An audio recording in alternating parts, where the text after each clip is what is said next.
សួស្តីបងប្អូនទាំងអស់គ្នាបាទមេរៀននេះខ្ញុំចង់បង្ហាញបងប្អូនពី technique ក្នុងការកែរូបណាតែប៉ុន្តែរូបនេះ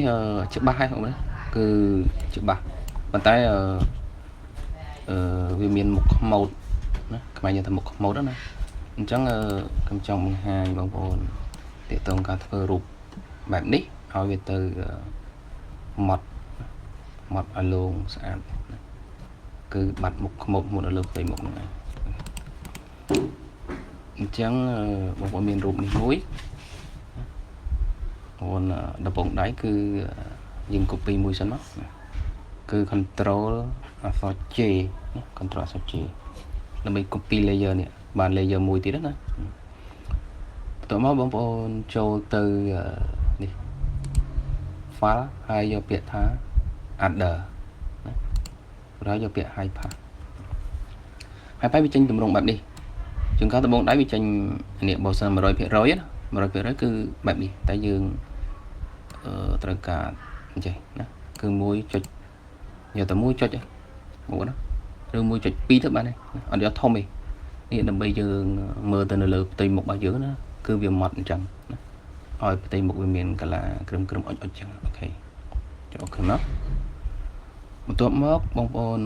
copy នេះ copy រូបនេះសារជាថ្មីម្ដងទៀតណាដាក់ control J មួយទៀតមក copy ឲ្យបាន layer មួយទៀតគឺនេះគឺ background copy ណាអញ្ចឹងយើងធ្វើlayer ទី1ឲ្យហើយស្រេចសិនមកណាយើងចូលនៅលើ layer ទី1rồi ហើយចូលទៅនេះកន្លែង normal ហ្នឹងបងប្អូនដូរមកពាក្យ width whiteline នេះកន្លែងនេះណានេះ width whiteline អូខេបាច់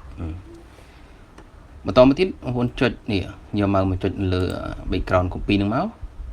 ហើយបងប្អូន mouse ស្ដាំណា right click យកពាក្យថា convert to smart object អូខេណាអញ្ចឹងបានហើយពេលដែល convert បានវាមានចេញសញ្ញាបែបនេះណាអាហ្នឹងសញ្ញា smart object រួចហើយបងប្អូនចូលទៅ filter យកពាក្យ blur ហើយ Gaussian blur នេះបងណាអានេះចូលតាម comment មួយណា filter blur ហើយ Gaussian blur អូខេពេលចូលមកវាអាចចេញបែបនេះណាឬក៏បែបនេះអានេះម៉ត់ខ្លាំងបើទាញអស់ 100% អញ្ចឹង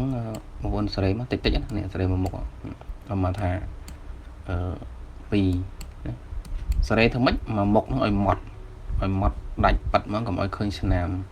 អុចគ្រើមអាស្នាមមុខខ្មោចហ្នឹងណាអញ្ចឹងទាញមកទាញតិចមកហើយវា view អស់ហើយតើទាញមកវា view ឲ្យមើលអូខេបងប្អូនគាត់ថាប៉ុណ្្នឹងបាននៅទេអូខេទៀតអូខេណាគាត់ថាប៉ុណ្ណឹងអស់មកនេះប៉ុណ្ណឹងម៉ត់ល្អដាច់ប៉ាត់ណានេះដូចជា25អញ្ចឹងខ្ញុំយក24ទៅបានទេអូខេ24ណាហើយចុចអូខេបាទបានប៉ុណ្្នឹងហើយបងប្អូនត្រូវធ្វើមកទៀតណាគឺយកម៉ៅនេះមកឈរនៅលើនេះ smart object ណានេះផ្ទៃពណ៌ background ពណ៌សហ្នឹងរួចហើយបងប្អូនចូលទៅ image យកពាក្យថា adjustment ហើយយកពាក្យថា invert ណា invert ឬក៏ control អក្សរ I ណា shortcut ណាអញ្ចឹងយើងចុចមកប៉ុចណាហើយ undo មកវិញណាខ្ញុំយក control អក្សរ I ណាចុចមកបានដូចគ្នាអូខេអញ្ចឹងបានប៉ុណ្្នឹងហើយបងប្អូនត្រូវធ្វើមកទៀតណាគឺយើងយកម៉ៅហ្នឹងមកឈរនៅលើនេះ smart object ដដែលហើយចូលទៅកន្លែង brush tool នេះ brush នេះណាហ្នឹងហៅ brush អញ្ចឹងបងប្អូនយកលើគេណានេះ brush tool ហ្នឹងយក tool លើគេណាចេញបែបនេះបងប្អូនឃើញទេអានេះចំនួនទំហំ brush ណាអញ្ចឹងបងប្អូនអាចចុចគ្នាបិទឬក៏គ្នាបើកណាដើម្បីពិនិត្យរួមថាបងប្អូនយកទៅផាត់ហ្នឹងចង់ឲ្យចេញប៉ុណ្ណាណាធំពេកក៏ពិបាកធំសម្រាប់ផ្ទៃប៉ុណ្នេះអត់អីទេតែបើសិននេះកន្លែងក្រោមបេមាត់លើបេមាត់អីហ្នឹងអាចតូចមកប៉ុណ្ណឹងទៅណាហើយកន្លែងនេះកន្លែង capacity និង flow នេះបងប្អូនយកវាមិនបាច់ច្រើនទេត្រឹម50 60ទៅបានទេគាត់ថាប៉ុណ្ណឹង 100% ក៏បានប៉ុន្តែវាចេញខ្លាំងពេកណាអញ្ចឹងបងប្អូនផាត់តិចៗមកឥឡូវយើងយកមកផាត់លើមុខនេះណា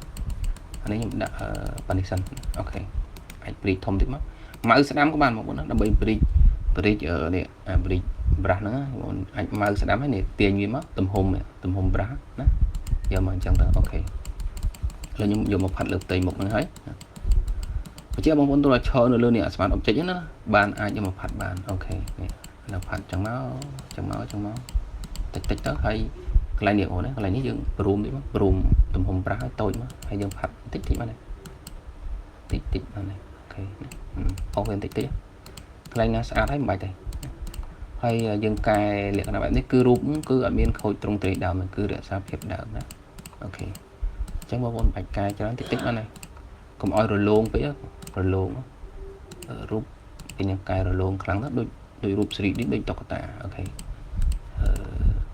ឧទាហរណ៍ថាប៉ុណ្ណឹងបានបងប្អូនណា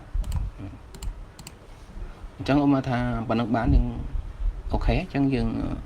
បងប្អូន combine យកនេះទាំងអស់មកនេះ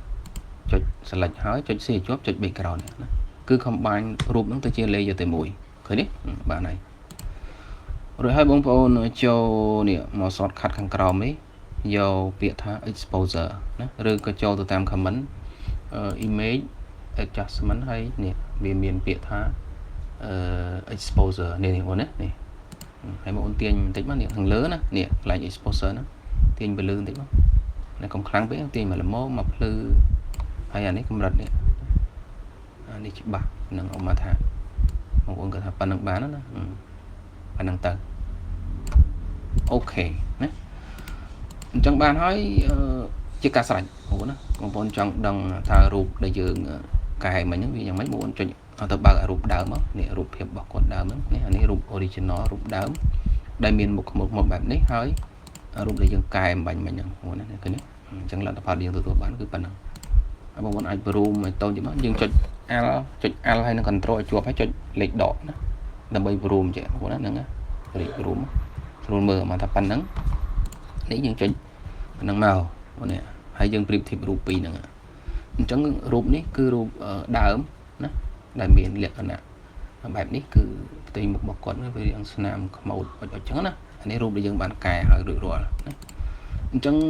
វិធីសាស្ត្រការកែរូបណាអត់ច្រើនតែយើងកែតិចបានហើយធ្វើម៉េចកុំឲ្យខូចទ្រង់ទ្រាយរូបដើមណាអូខេអញ្ចឹងមេរៀនហ្នឹងមានប៉ុណ្ណឹងបងប្អូនណាគាត់ថាបងប្អូនអាចចាប់បានហើយបើបងប្អូនអត់ច្បាស់អាចសារឡើងវិញមើលឡើងវិញទៅអាចយល់បានអាចធ្វើបានហើយណាដូចគ្នារូបផ្សេងទៀតដែលមានលក្ខណៈបែបហ្នឹងគឺកែក្នុងទម្រង់បែបហ្នឹងបាទនឹងអញ្ចឹងមេរៀនហ្នឹងមានប៉ុណ្ណឹងបងប្អូនណាបាទសូមអរគុណ